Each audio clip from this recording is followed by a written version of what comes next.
Bueno, vamos a mirar la plataforma primero. Les dejé ahí, bueno, dos papers, ¿sí? De un poco de publicación.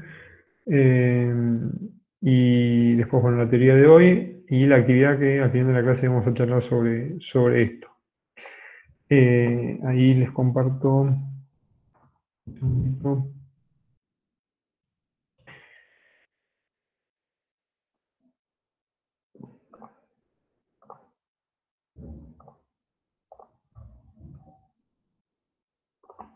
Bien, como les comentaba en gas y petróleo, nos quedan, fíjense, estamos en la clase número 11, ¿sí? Nos queda la clase de la semana que viene y después ya el segundo parcial, ¿sí?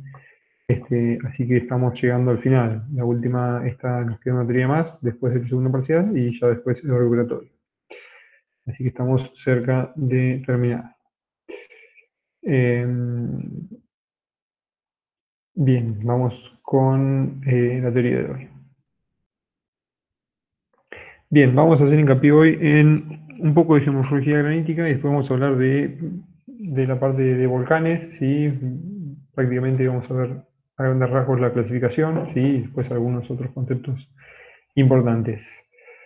Bien, de geomorfología granítica estuvimos viendo un poco en meteorización ya, no sé si se acuerdan, pero bueno, podemos decir que el paisaje granítico, ¿sí? O sea, el relieve sobre roca granítica, ¿sí? Roca ígnea, eh, se desarrolla siempre, ¿sí? Sobre rocas bueno, que han sido emplazadas y se han enfriado, ¿sí? Consolidado en profundidad, y que bueno, posteriormente, a partir de la erosión del material, ya sea ígneo, metamórfico, sedimentario, de cualquier índole, que está por encima, se erosionó, ¿sí? Y bueno, de esa manera eh, el paisaje, o bueno, la roca granítica cristalizada en profundidad llega a la superficie, ¿sí?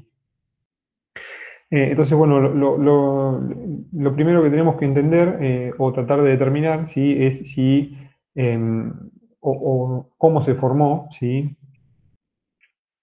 Ese relieve, ¿sí? Si fue a partir de procesos endógenos o procesos exógenos, ¿sí? Es que más o menos lo que venimos charlando desde las primeras clases, ¿sí? Siempre esta diferencia entre procesos endógenos y exógenos bueno, y bueno, en cuanto a rocas graníticas, el estado de degradación lo vamos a ver ahora en un cuadrito, ¿sí? Eh, También es importante, ¿sí? De analizar no solamente si es de índole endógena o exógena, sino también cuán meteorizado, ¿sí? Está el medio. Entonces, bueno, fíjense que de manera generalizada podemos determinar, ¿sí? Que las concavidades en las rocas graníticas principalmente, ¿sí? Están estrechamente relacionadas con el agua, ¿sí? Entonces, si encontramos cavidades, ¿sí? En una roca ígnea y a su vez estamos en un ambiente árido, se interpreta, ¿sí? Que esa geoforma fue heredada de una etapa, ¿sí? Previa y húmeda, ¿sí? Entonces, bueno, dentro de estos procesos endógenos y exógenos, ¿sí? La roca plutónica, ya sea ígnea intrusiva o ígnea extrusiva como la volcánica o la plutónica, lo dije al revés, pero o sea, la plutónica es la ígnea intrusiva y la volcánica es la ígnea extrusiva, acuérdense, están, bueno, expuestos a dos tipos de tensiones, ¿sí? Que son las litostáticas, ¿sí? Y las tectónicas, que también ya hemos venido hablando sobre esto en prácticamente todas las materias, ¿sí? O por lo menos lo hemos nombrado alguna vez. Dentro de las formas intrusivas, ¿sí? Ígneas, tenemos, por ejemplo, los batolitos, ¿sí? Los stocks. La diferencia entre estos dos es el tamaño, ¿sí? Solamente los batolitos son más grandes y los stocks son más pequeños. Estamos hablando igual de varios metros hasta kilómetros cúbicos, ¿sí? De diferencia. Después tenemos los diques, que no sé si todos lo leyeron, pero eh, hay una diferenciación, ¿sí? Entre los diques y los filones capa y las coladas, ¿sí? En gas y petróleo. Estuvimos charlando un poco y lo vieron en uno de los papers.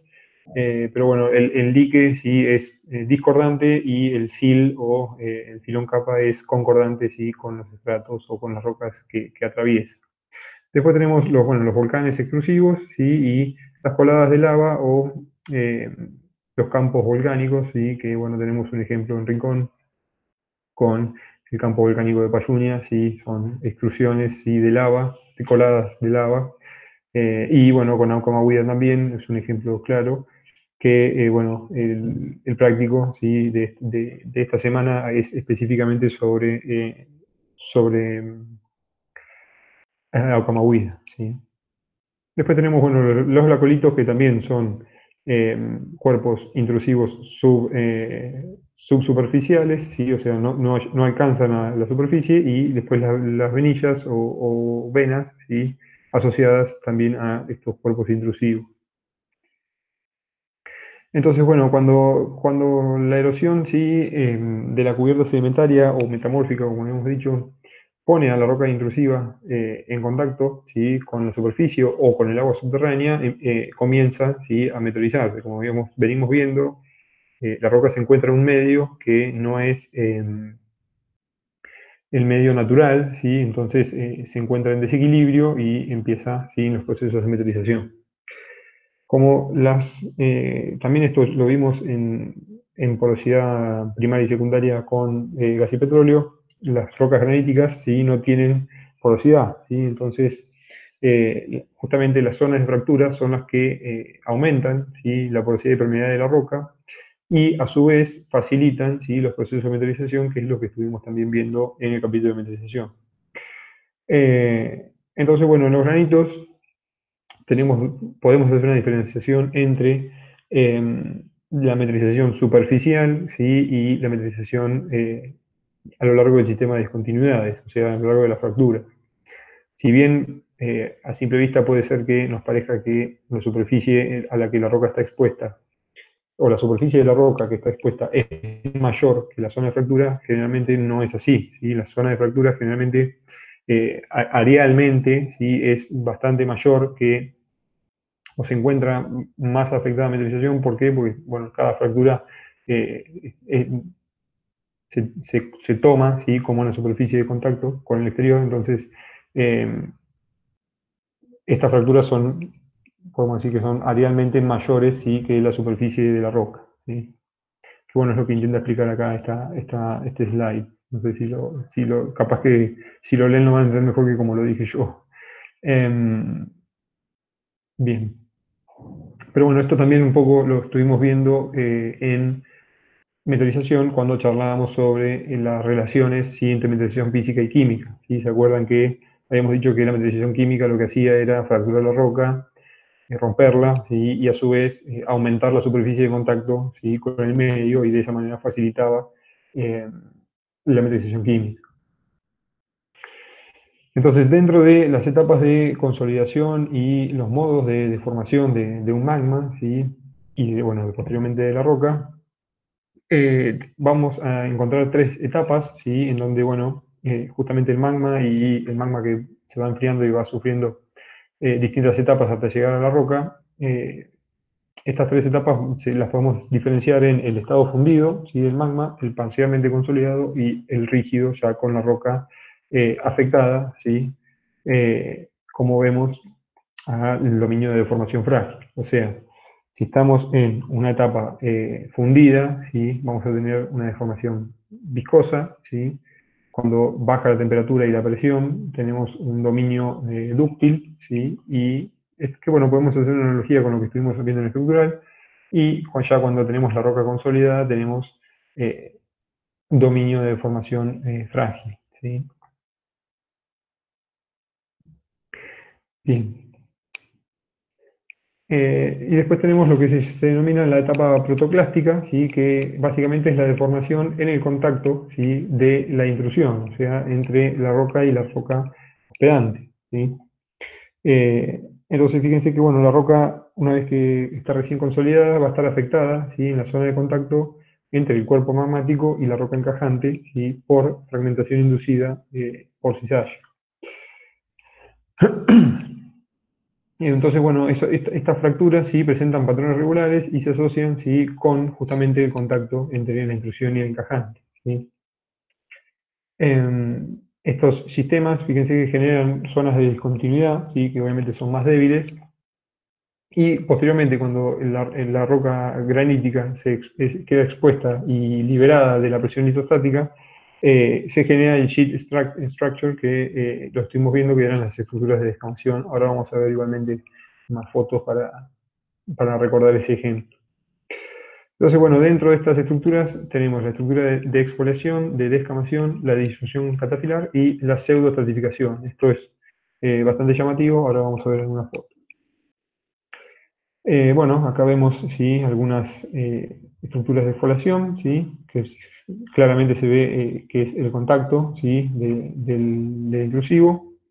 Acá, bueno, estamos en presencia de relieves tal vez más maduros, pero bueno, acá se ve claro, ¿sí? Acá también el lajamiento, la exfoliación, que es lo que estuvimos viendo en metalización, ¿sí?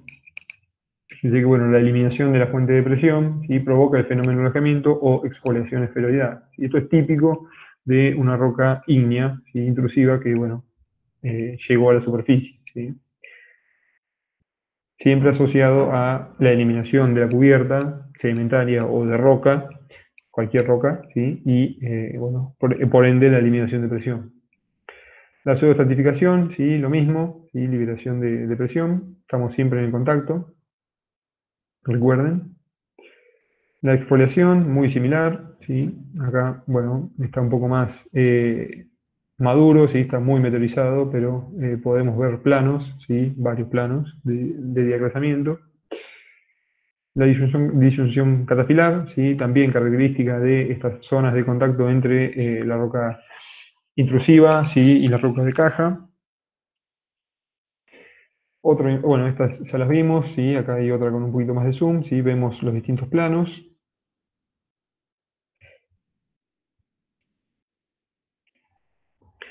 Em, esto, perdón, pensé que ya lo había nombrado. Bueno, fíjense que movimientos diferenciales, ¿sí? Que sean coetáneos a la formación de estas discontinuidades en esta etapa protoclástica, ¿sí? Puede producir estiramientos y acortamientos de la roca, ¿sí? Y cuando, bueno, cuando la roca finalmente es sometida a metallización, terminamos teniendo estructuras que se denominan roturas poligonales, ¿sí? Que también son típicas de rocas ígneas, ¿sí? Intrusivo. Esto es bueno, muy similar a una grieta de desecación, pero directamente en la roca, ¿sí? No es sedimento. Otros ejemplos, ¿sí?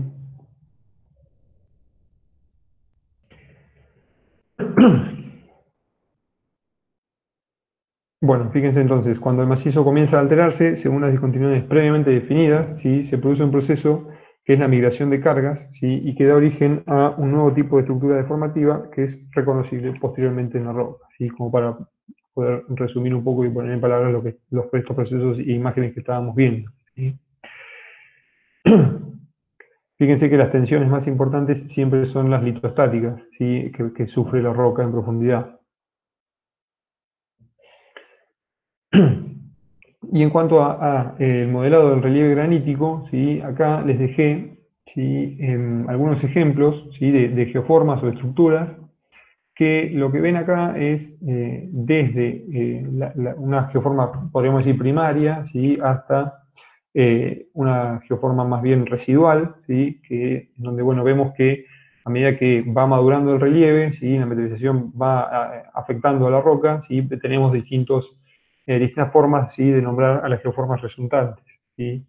Lo que vemos acá son características o incluso procesos ¿sí? Que vemos, por ejemplo, la evolución ¿sí? Del relieve, haciendo una analogía tal vez eh, podemos hacer una analogía tal vez con los modelos de relieve que estuvimos viendo, donde vemos que, bueno, tenemos los crestones y los domos como relieve juvenil, ¿sí? El berrocal como ya un relieve más maduro junto con las pedrizas y los tor o lanchares, ¿sí? Como un relieve más bien senil, ¿sí?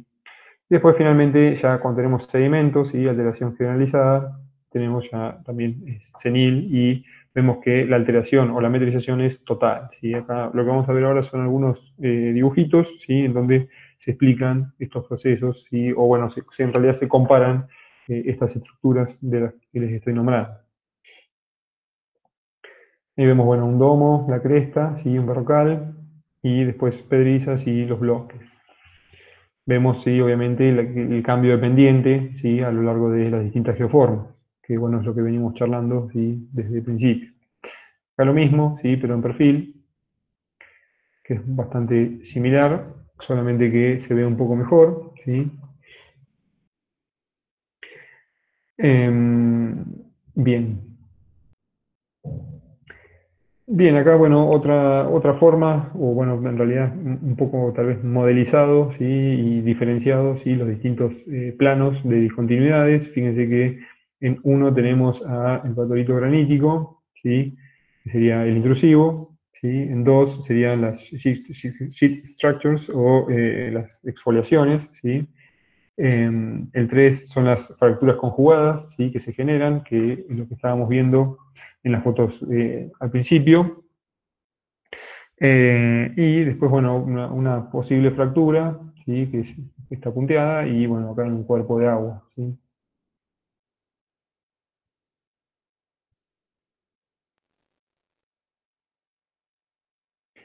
Bien, bueno, acá tenemos, no sé si se acuerdan del concepto de regolito, ¿sí? Pero bueno, era para repasar un poco y para recordarles sobre este concepto, ¿sí? Recuerden que el regolito era el material parental del suelo, ¿sí? En donde, bueno, tenemos acá los distintos esfuerzos, ¿sí? A los que se ven afectados los bloques, a medida que, bueno, va madurando, ¿sí? El relieve. Eh, y bueno, que después esto termina así en la generación, en la pedogénesis y en la generación de el suelo, ¿sí? Acá, bueno, pues tenemos ¿sí? Las respuestas ¿sí?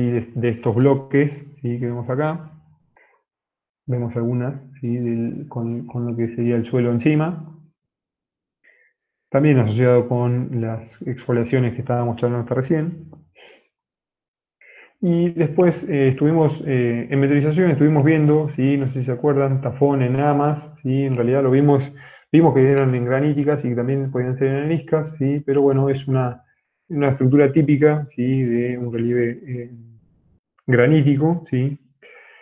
Entonces, bueno, si se acuerdan, el tafón era la cavidad, ¿sí? Que se realizaba en un bloque, en una pared granítica, que bueno, surgía a partir de la desagregación desde el interior del bloque o pared hacia el exterior, ¿sí? El NAM era lo mismo, ¿sí? Recuerden que la diferencia básica entre estas estructuras era dónde se ubicaba respecto a la horizontal o a la vertical, ¿sí?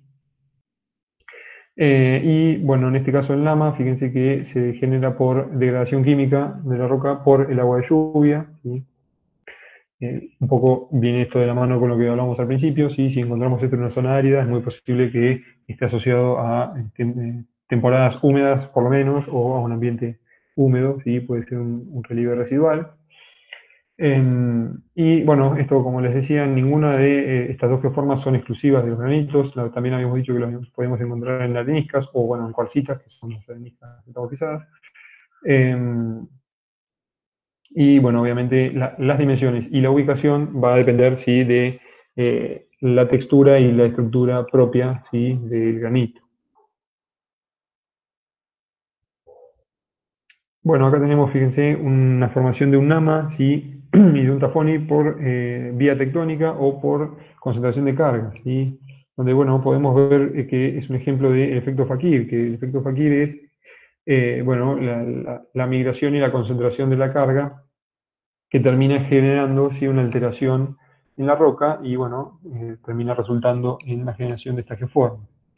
Que bueno, es básicamente el típico ejemplo ¿sí? de estos colchones de clavos, ¿sí? En donde si repartimos el peso no nos afecta, pero si concentramos el peso nos termina lastimando, ¿sí? Y bueno, en la roca sería algo bastante similar, ¿sí?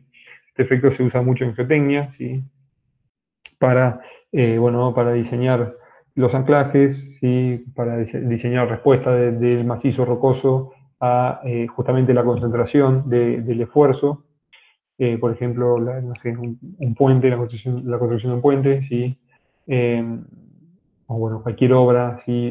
Importante que bueno, tenga un peso considerable y que bueno, haya que hacer algún tipo de análisis para conocer la respuesta del macizo, ¿sí? O sea, de la roca ante el esfuerzo.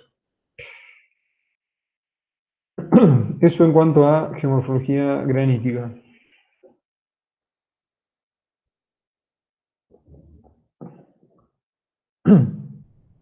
En cuanto a geomorfología volcánica, bueno, esta primera parte también ya un poco la vimos en geología estructural, ¿sí? Recuerden de toda la parte de tectónica que estuvimos hablando al principio de año, ¿sí? Con la distribución de los volcanes, por qué están los volcanes en donde están, ¿sí? En los bordes de placa principalmente, los tipos de bordes de placa, ¿sí? Cómo se interrelacionan entre ellos, ¿sí? Subducción, divergencia, transcurrencia, etcétera. Y bueno, vemos que la distribución global de los volcanes se concentra principalmente, ¿sí? En el anillo de fuego, que se le llama, que es bueno, todos los bordes de placa de la placa pacífica, ¿sí? Lo que les decía, sí, respecto a las tectónicas de placa y la relación sí, las relaciones entre los bordes de placa y la generación, sí, ya sea de un orógeno, de un arco de islas, de un punto caliente, por ejemplo, un hotspot como Hawái, ¿sí? Etc. Esto para que un poco hagan un poco de memoria de lo que estuvimos viendo ya, ¿sí? Entonces, en cuanto a las erupciones y el tipo de actividad volcánica, se puede hacer una diferenciación entre erupciones suaves y erupciones violentas, ¿sí? En donde, bueno, las erupciones suaves se caracterizan por flujos de lava, ¿sí? Que generalmente no son demasiado peligrosos para la humanidad, ¿sí? Son lentos y nos permiten evacuar. En el caso de las erupciones violentas o también llamadas explosivas, bueno, producen fragmentos y material piroclástico, que seguramente lo habrán escuchado alguna vez. Bueno, se caracteriza por la ceniza, las bombas y los bloques, ¿sí? Y obviamente son las más peligrosas. Entonces, ¿qué es lo que controla esta explosividad o esta diferencia entre actividad suave o violenta o erupciones suaves o erupciones violentas? Básicamente, dos elementos, ¿sí? Del magma son los que controlan cuán explosivo, ¿sí? Es ese magma. Uno es el contenido de sílice, ¿sí? Y el otro es la cantidad de gas, ¿sí? Que el magma contiene. Los basaltos, por ejemplo, son pobres en gas, ¿sí? Y tienen un 50% de sílice. Las andesitas tienen un 60% de sílice y son ricos en gases, y las riolitas sí tienen un 70% de sílice y son ricas en gases. Los magmas que tienen mayor cantidad de sílice son más viscosos, o sea, les cuesta más, ¿sí? moverse o movilizarse. Entonces, esa combinación más el gas, ¿sí? Los termina eh, haciendo peligrosos. Entonces, fíjense que, bueno, obviamente los magmas cuando se enfrían se hacen más viscosos, ¿sí? ¿Por qué? Porque la viscosidad es lo que les decía, es la dificultad o la resistencia a moverse. Bueno, los magmas riolíticos, que son ácidos, o sea, tienen mucho porcentaje de sílice, fíjense que aumentan su viscosidad 8 veces cuando pasan de los 1300 en estado fundido a los 600 grados. Mientras que los basálticos, recuerden que tenían 50% de sílice y eran pobres en gases, solidifican alrededor de los 1000 grados, ¿sí? A alta temperatura, y bueno, la disminución de la viscosidad produce fracturas en forma hexagonales, ¿sí? Y las grietas de contracción se propagan hacia el núcleo, originando las estructuras columnares que también las estuvimos viendo.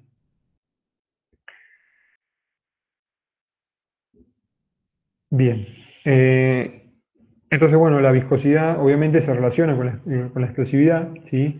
Estos magmas viscosos, cuando se enfrían, generan tapones, ¿sí? En las salidas del volcán y generan justamente la ceniza, los bloques y las bombas, ¿sí? Y generan obviamente explosiones importantes.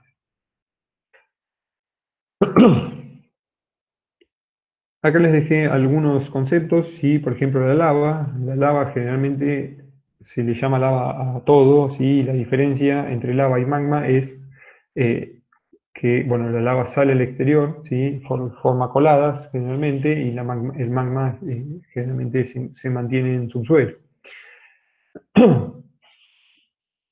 Bueno, los gases no voy a hacer, no hay mucho que decir. Fíjense que obviamente provienen justamente del mismo magma, ¿sí? O de la evaporación del agua subterránea, ¿sí? Esto, bueno, lo vamos a ver en geotermia después, pero es una fuente de energía, ¿sí? Y bueno, los piroclastos, como ya les adelanté, es el material sólido, ¿sí? Como les dije, la ceniza, la bomba y los bloques, que, bueno, la diferencia entre ceniza, bomba y bloque es el tamaño, ¿sí? Fíjense que la ceniza es menor a 2 milímetros, ¿sí? La pili es de 2 a 64 y las bombas o bloques, o bombas y bloques son mayores a 64 milímetros. Bien, entonces en cuanto a la clasificación de los volcanes, ¿sí? Vamos a tener 5 tipos, que son las calderas de colapso, los conos de ceniza, los volcanes sin escudo, ¿sí? Que es el caso de la Acomahuida, los estratovolcanes, ¿sí? Que vendría a ser el Payún. Bueno, el Payún en realidad lo podemos definir como un estratovolcán, y los domos volcánicos, ¿sí? En el caso de las calderas de colapso, sí, se caracterizan por tener lavas ácidas, en donde, bueno, básicamente tenemos numerosas expulsiones de lava, ¿sí? Y de piroclastos que generan un cono. Ese material se va acumulando, ¿sí? Y se va deslizando, obviamente, por las laderas del volcán. Y bueno, cuando se genera un volumen de material importante, ¿sí? Se vacía la caldera, ¿sí? O el cráter, mejor dicho, y bueno, lo que sucede es que colapsa el techo, ¿sí? De esta cámara, ¿sí? Y bueno, que termina quedando, ¿sí? Justamente una caldera de colapso, ¿sí? Que generalmente se termina rellenando de agua y termina formando un lago. Acá, bueno, un ejemplo, ¿sí? De una caldera. Eh, nada, un ejemplo en Oregon. Otro es el ejemplo del Krakatoa, ¿sí? Que bueno, es una isla en Indonesia, que también es un volcán muy conocido. Que bueno, fíjense que en el 83 tuvo una erupción, ¿sí? Que bueno, fue equivalente a 600 bombas atómicas, y hundió la isla más de 3 metros y mató a unas 35.000 personas. Eh, y bueno, fíjense que bueno, se generaron 3 islotes concéntricos respecto al lugar de máxima subsidencia, y desaparecieron 2 tercios de la isla, ¿sí? Otra caldera, sí, es la caldera de Yellowstone, que es muy famosa. No sé si alguna vez la han nombrado, la han escuchado nombrar.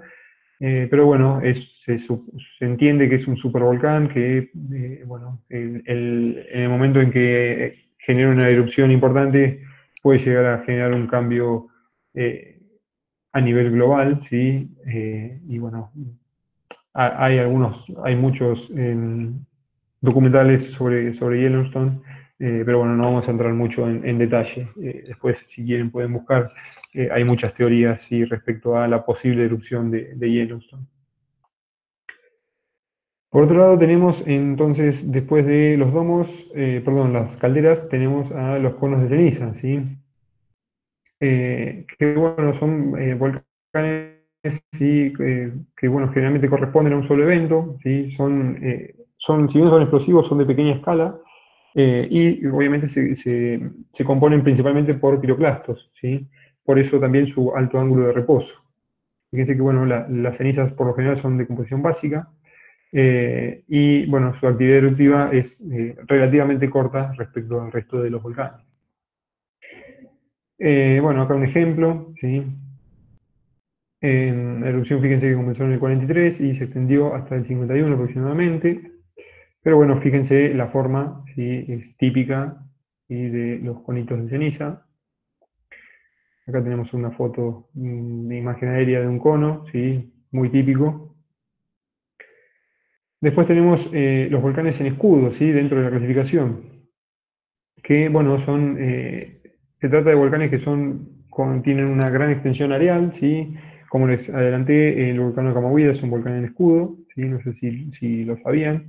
Pero bueno, se ve, sí, incluso desde la ciudad, que bueno, el volcán en sí tiene una gran extensión areal y si bien es alto, comparativamente la altura es más bien baja, sí, respecto a cuánto se extiende el volcán o bueno, las coladas, sí, que fueron parte de la erupción del volcán. Eh, entonces, bueno, fíjense que están compuestos por lavas basálticas, ¿sí? Y bueno, un ejemplo típico, o el ejemplo más importante de un volcán en escudo es el de Hawái, ¿sí? Con Mauna Loa. Fíjense que es el mayor volcán de la Tierra, ¿sí? Si lo medimos desde el piso del océano, o sea, es un volcán subacuático, ¿sí? Que surge a partir de un punto caliente y, bueno, si lo tomamos desde el suelo marino, fíjense que tiene unos 5.000 metros de profundidad, ¿sí? Como teníamos acá, ¿sí? 5,8 en este caso. Y la cima, ¿sí? Se encuentra por encima del nivel del mar, unos 4.200 metros, que es bastante importante. Incluso más grande que el Everest, ¿sí? En cuanto a extensión vertical, ¿no? O bueno, anda por ahí, no sé si tanto. Em, bueno, acá una imagen satelital, ¿sí? Del volcán. Y un ejemplo, ¿sí? De un volcán en escudo en Marte, ¿sí? Para ver la diferencia. No sé si ven ahí 100 kilómetros y si ven acá 50, ¿sí? O sea que es importante también, no son pequeños. Y bueno, el Monte Olympus, que también es muy famoso, ¿sí?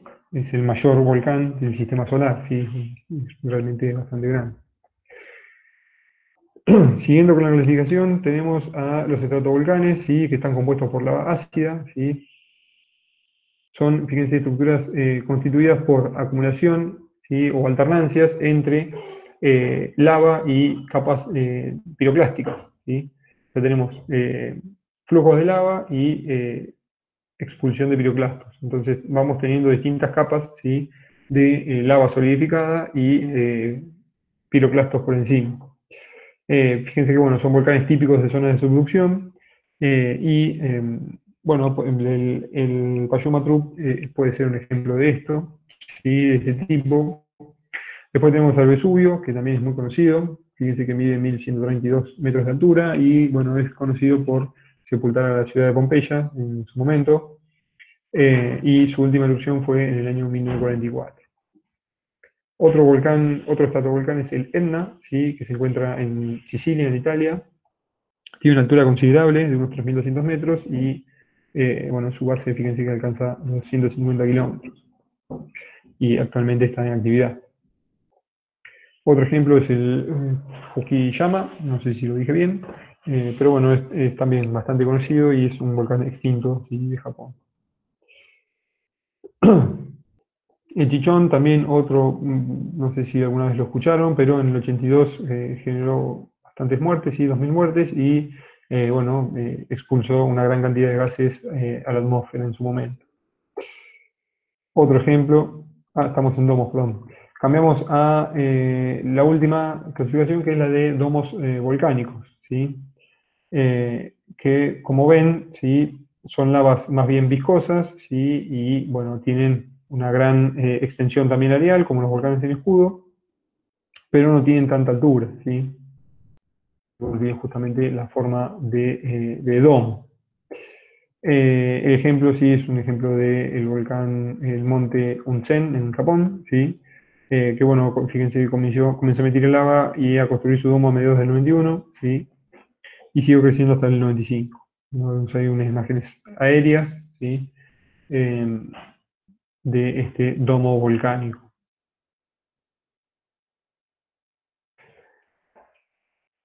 Bien, ¿preguntas?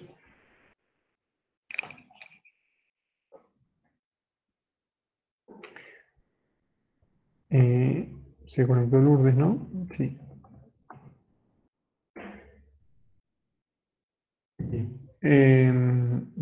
Seguimos. Bueno,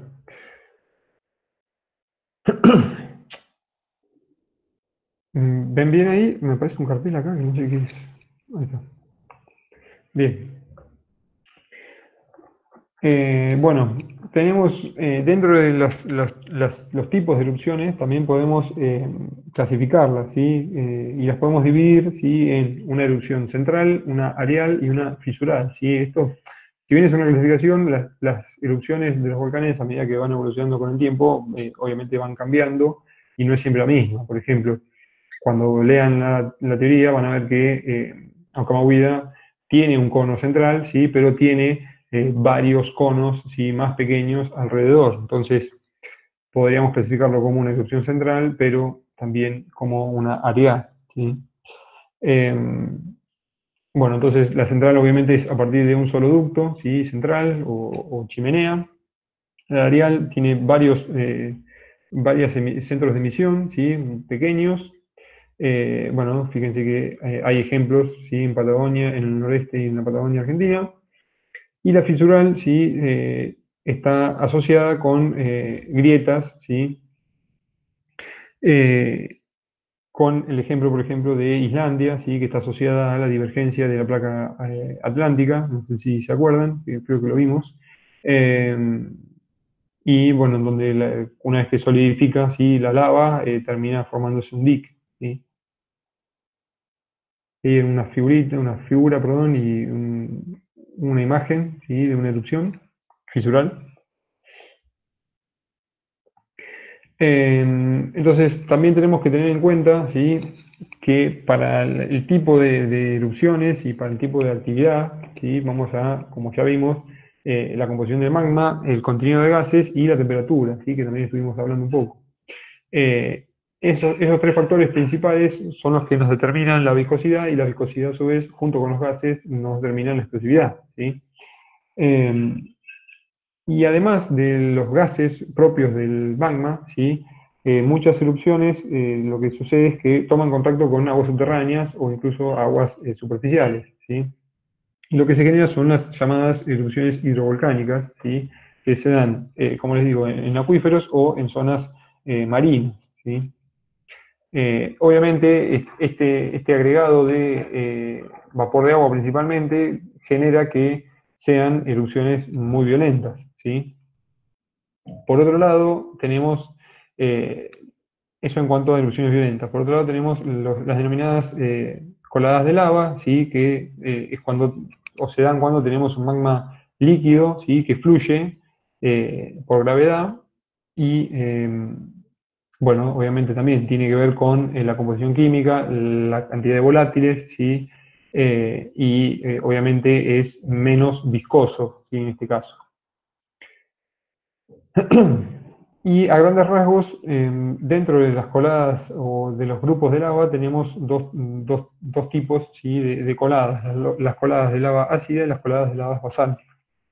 Las coladas de lavas ácidas son ricas en sílice y alúmina, ¿sí? En aluminio, y se enfrían rápidamente, ¿sí? Entonces se desplazan, como se enfrían rápidamente, se desplazan lento, ¿sí? Y no llegan muy lejos, ¿sí? Del volcán. Eh, Obviamente son más explosivas que las básicas, o justamente por esto, bueno, se destacan, ¿sí? Las lavas de tipo andesíticas, ¿sí? Por otro lado, las lavas dacíticas, perdón, tienen mayor viscosidad, ¿sí? Son mucho más lentas y forman explosiones más bien potentes, ¿sí? Entonces, bueno, por eso son más bien explosivas. Em, Y dentro de las ácidas, la última que tenemos son las lavas riolíticas, ¿sí? Venimos con andesíticas, dacíticas y riolíticas. No sé si vieron alguna vez el gráfico de composiciones en cuanto a la sílice y felespatos. Entiendo que no. Pero bueno, las lavas riolíticas, ¿sí? Son muy similares a las dacíticas, pero tienen más sílice, ¿sí? Y más volátiles, entonces son aún más explosivas y tienen obviamente mayor cantidad de piroclastos, ¿sí? En el caso de las basálticas, ¿sí? Son, perdón, tienen o llegan a la superficie con mayor temperatura, ¿sí? Comienzan a enfriarse, fíjense, llegan a la superficie a los 1200 grados y se enfrían a partir de los 1000, ¿sí? y se desplazan obviamente con más velocidad y más lejos, ¿sí? Entonces, dentro de estas lavas basálticas tenemos dos tipos principales, ¿sí? Que, bueno, el origen de sus nombres son las de origen hawaiano, ¿sí? Que son las AA y las eh, Paoeoe, ¿sí? En donde, bueno, las AA son las más frecuentes, ¿sí? Y dentro de las Paoeoe son menos viscosas y generan estructuras fluidales, ¿sí? Em, a ver si se entiende mejor en las imágenes. Tenemos una AA y hay una PAOE, ¿sí? Y las AA.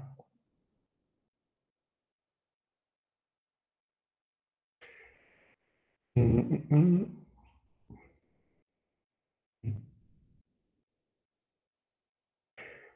El otro tipo de erupción, ¿sí? O el otro tipo de actividad volcánica, como estuvimos viendo, ¿sí? Además de la lava que llega a superficie, habíamos dicho que podía caer piroclastos, ¿sí? Que dependían de su tamaño, pero bueno, vamos a hacer énfasis en la ceniza, ¿sí? Eh, que bueno, hace unos años estuvimos afectados, ¿sí? Por una serie de erupciones que expulsaron cenizas al ambiente y bueno, tuvimos problemas eh, por estos volcanes cercanos, ¿sí? En la zona de Chile.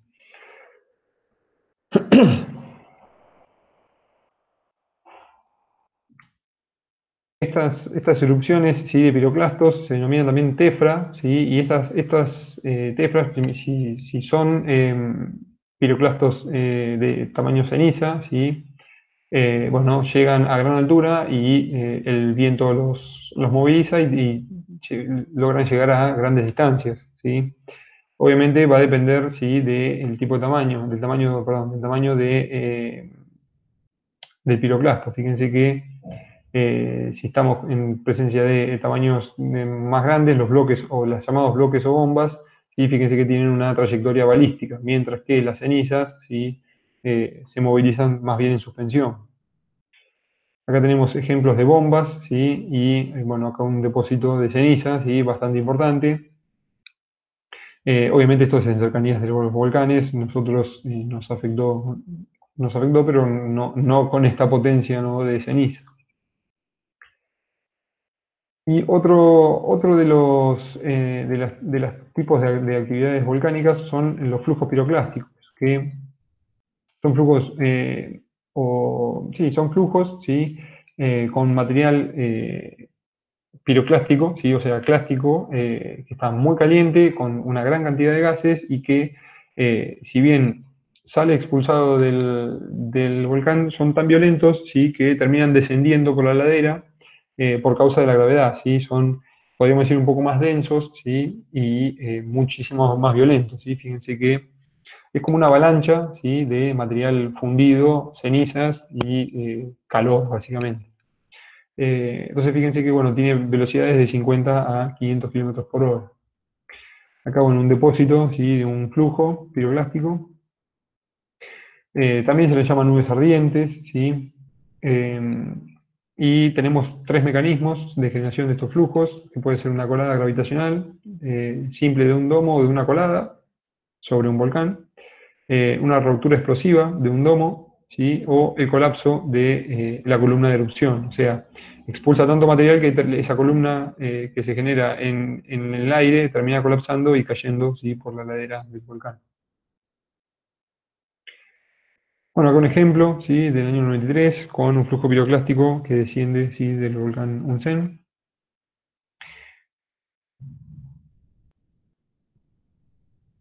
Acá, bueno, vemos la evidencia, ¿sí? El colapso de la columna de la que les hablaba, ¿sí? Fíjense que acá se ve cómo cae, ¿sí? El flujo después de que bueno, la columna no, termina colapsando y cayendo todo el material por la ladera del volcán. Otro ejemplo, ¿sí? El antes y el después.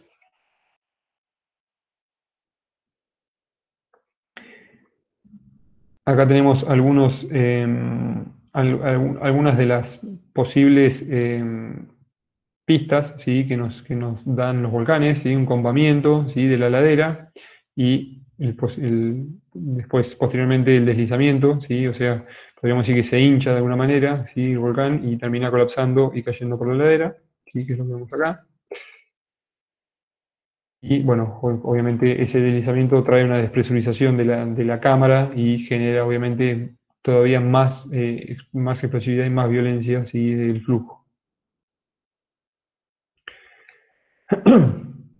Otro concepto es el de los lagares, ¿sí? Que es un flujo de detritos, ¿sí? Como estuvimos viendo en remoción en masa, solamente que es de origen volcánico, ¿sí? Son flujos de agua y detrito volcánico que bueno, se dan, ¿sí? Sobre todo en volcanes con cubiertas de nieve permanente o glaciares, ¿sí? Que tengan en la cima, ¿sí?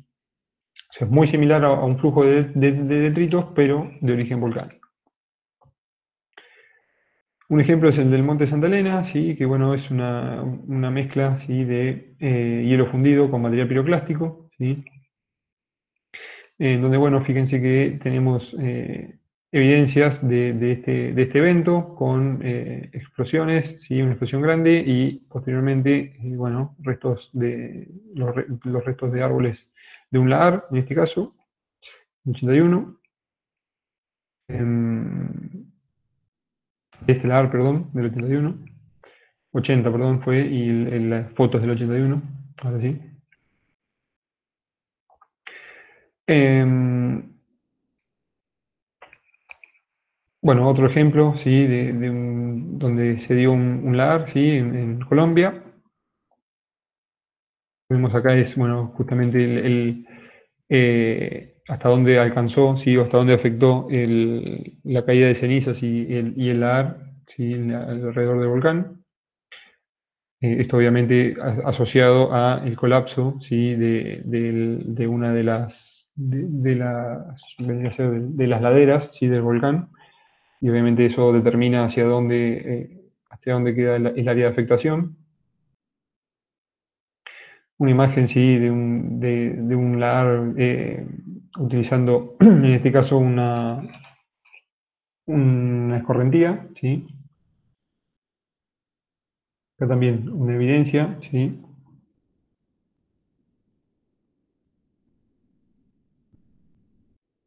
Y bueno, fíjense que no es nada sencillo, fíjense que tuvo entre 2 y 5 metros de espesor, ¿sí? Ese flujo, y murieron unas 25.000 personas.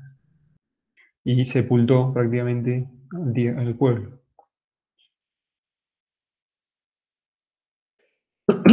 ¿Preguntas?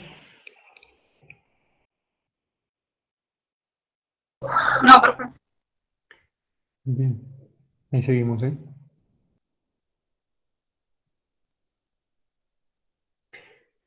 Bien, otra de las erupciones, ¿sí? o de los procesos que implican una erupción volcánica, ¿sí? Son las emisiones de gases, ¿sí? Que bueno, los gases volcánicos generalmente son altamente ácidos, ¿sí? Y dentro de los componentes mayoritarios tenemos ácido clorhídrico, el sulfúrico, dióxido de carbono, agua, vapor de agua, ácido sulfídrico, fluorhídrico, entre otros. Bien, entonces, en base a los tipos de erupciones y las morfologías resultantes, bueno, podemos decir que la forma del volcán va a depender, ¿sí? Justamente de la composición del magma, como venimos charlando, ¿sí? Las lavas básicas, por ejemplo, como dijimos, son muy fluidas, entonces son más bien extendidas arealmente, ¿sí? Con pendientes suaves, ¿sí? Y bueno, justamente un gran desarrollo areal, y en este caso, bueno, a su vez, justo el ejemplo del Mauna Loa tiene mucha extensión vertical, pero bueno, también eso está asociado con el gran área que abarca, ¿no? Fíjense que bueno, las lavas más ricas en sílice, ¿sí? Forman conos, como estuvimos viendo, con pendientes mucho más empinadas y bueno, los conos de ceniza bueno, eran prácticamente piroclastos, ¿sí? En cuanto a los escudos, volcanes en escudo, ¿sí? Podemos decir que son más bien básicos y los estratovolcanes son, habíamos dicho, de andesitas principalmente. Y bueno, podemos decir que son más bien ácidos, ¿sí? Y esto, bueno, no solo obedece a la composición de la lava, sino también a la participación del piroclasto, ¿sí? Recuerden que habíamos dicho que los estratovolcanes eran sucesiones, ¿sí? De coladas de lava y material piroclástico, mientras que los volcanes en escudo son solamente coladas de lava, ¿sí? Entonces, bueno, ahí podemos también hacer una diferenciación entre el Aucama Huida y el Payumatrú, ¿sí? El Payumatrú es más bien empinado, ¿sí? Y más alto, y el Aucama Huida es más bien extendido y más petizo, por decirlo de alguna manera. Y bueno, una de las formas resultantes, sí, bueno, obviamente son las mesetas volcánicas típicas en nuestra zona, en Rincón, sí, las mesetas del campo volcánico de Payunia y del campo volcánico de Lauca, sí, es típico de un ambiente volcánico, sí, con sus reformas típicas. Y bueno, otra de las reformas son las gargantas profundas, sí, por ejemplo, de las cataratas del Iguazú, también son basaltos, sí, son mesetas basálticas. Y bueno, es también una geoforma típica de un ambiente volcánico, ¿sí? Otra de las geoformas que se pueden llegar a dar, o uno de los procesos que se pueden llegar a dar es la inversión del relieve, ¿sí? ¿A partir de qué? Del flujo de lava, ¿sí? Por ejemplo, en un cuerpo de un río, ¿sí? O una escorrentía. Esa lava después solidifica, termina siendo más resistente a la meteorización y a la erosión que el medio, ¿sí? Y se termina dando la inversión de relieve, como vemos en este ejemplo del libro, ¿sí? Y el último caso es el de los NEC volcánicos, que ya lo estuvimos viendo, ¿sí? También lo vimos en meteorización, no sé si se acuerdan. Les había dejado un ejemplo, que no es este, pero es uno muy similar, en donde, bueno, el ejemplo que les había dado era para mostrar la meteorización diferencial, ¿sí? Y bueno, en este caso vemos, ¿sí? Que, bueno, lo que sería la cámara volcánica o el volcán en sí terminó siendo más resistente que el resto, ¿sí? Y queda, ¿sí? El remanente de, bueno, un antiguo volcán en este caso. Bien, esto en cuanto a la teoría de hoy. ¿Preguntas?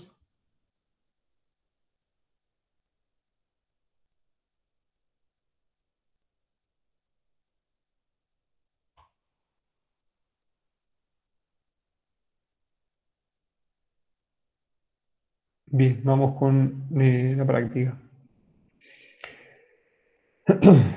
Voy a abrir el Google un segundo. Bueno, como les decía, les dejé dos papers, ¿sí? De Aucamahuida, que están interesantes.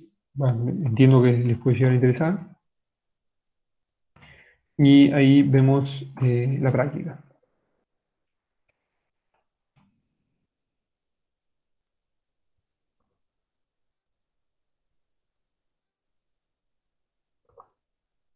Bien, les dejé un KMZ, ¿sí? Y este PDF donde vemos el enunciado, ¿sí? Fíjense que, bueno, en base a la bibliografía y a las imágenes satelitales, ¿sí?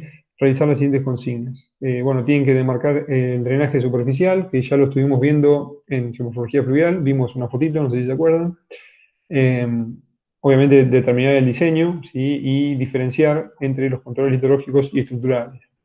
No pretendo que hagan algo demasiado, van a ver que el área, sí, que les dejé en camiseta es bastante amplia, así que no tienen que hacer algo demasiado detallado, ¿sí? Mientras puedan separar entre la meseta volcánica y la roca sedimentaria, va a ser suficiente.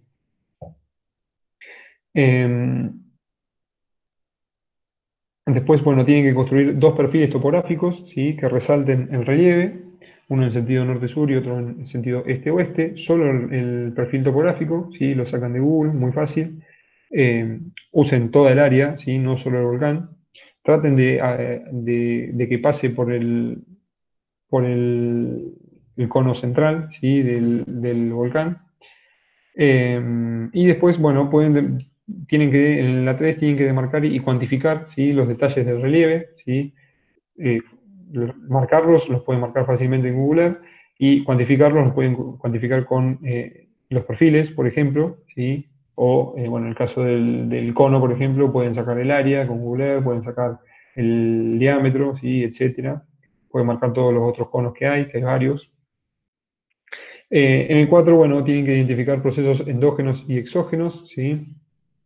En donde, bueno, obviamente van a tener que aplicar lo que venimos viendo, ¿sí? Procesos de meteorización, erosión, procesos endógenos de generación de relieve, etc. Y finalmente realizar un mapa geomorfológico, ¿sí? Que tampoco, no pretendo que sea algo demasiado específico, ¿sí? Pueden ser 2 o 3 unidades, no mucho más que eso, ¿sí? Porque bueno, van a ver que el área, si bien es extensa, es sencilla geomorfológicamente hablando. Así que bueno, esa es la consigna. Ahí les comparto la imagen de Google para que la miremos.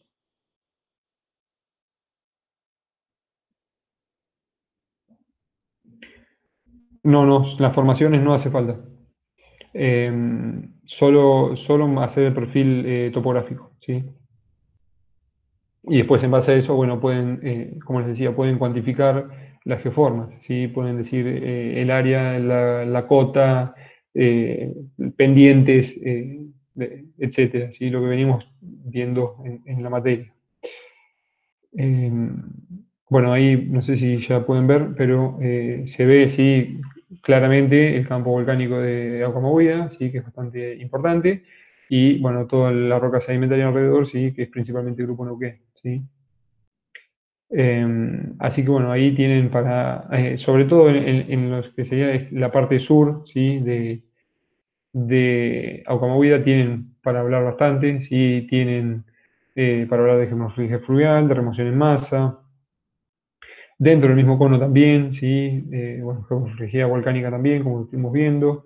En fin, nada, hay mucho para hablar y para ver, sí, así que nada, en la bibliografía también van a ver mucha información y está interesante también. Así que bueno, ahora no creo que no dejé la tarea para que suban el práctico, pero bueno, lo voy a dejar para la semana que viene, ¿sí? Eh, ¿Alguna otra pregunta o alguna duda sobre el práctico o sobre la teoría?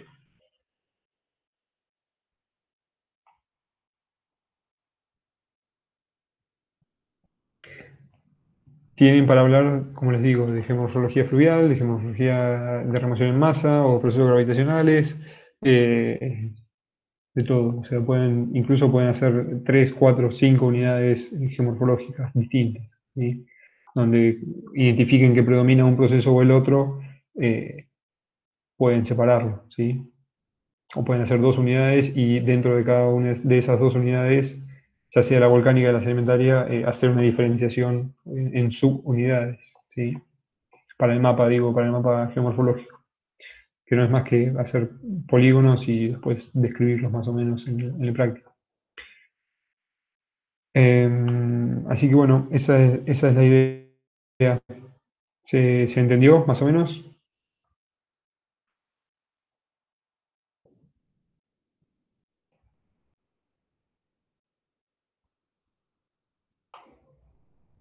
Recuerden entregar, sí, lo que tienen pendiente, ¿sí? El cuestionario de fluvial tengo solo 3 intentos. Me falta gente todavía.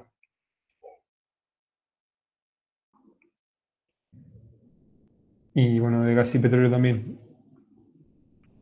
Leo, ahora te respondo. Vi que me escribiste, pero no te contesté todavía. Así que bueno, chicos, esa es la idea, ¿sí? De práctico. Y cualquier consulta, me escriben, sí, y lo vemos, o me escriben en la plataforma. Tienen tiempo ahora para arrancar. Si bien es fácil, es largo, ¿sí? O sea, tienen que dibujar, hacer el mapeo, escribir, les va a llevar un tiempo, así que nada. Eh, Espero el lunes que viene así para corregir, ¿sí?